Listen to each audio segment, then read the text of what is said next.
Hey guys, welcome back to another natural hair video.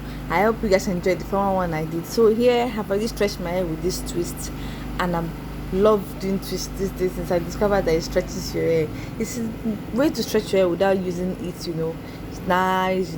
But so I'm going to share about six natural hairstyles that you guys are going to use when you want to do back to school hairstyles, or you want to wear to work, or it's something that you can just wear out.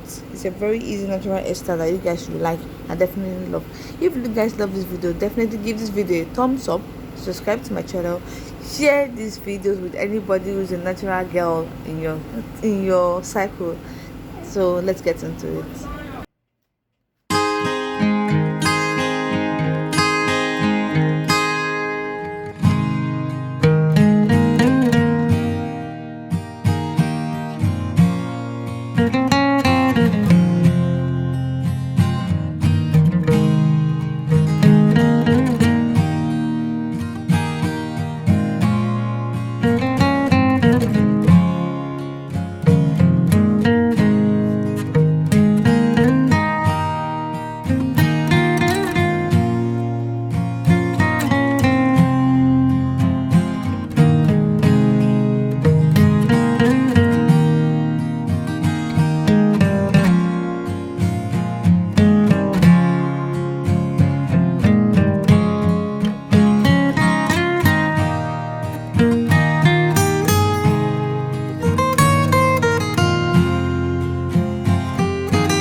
time I'm waiting you to answer the phone. Nothing seems to happen, but the last stage is gone. I hope somewhere your voice promises less and us more, but still my pillow's on the floor. Anyone could say that we are never assured, for things we're dreaming of are always out of the store. Pages, a lot of pages to forget, I'm so bored to say. Call me if you need a hand. Did you ever think I'm a friend?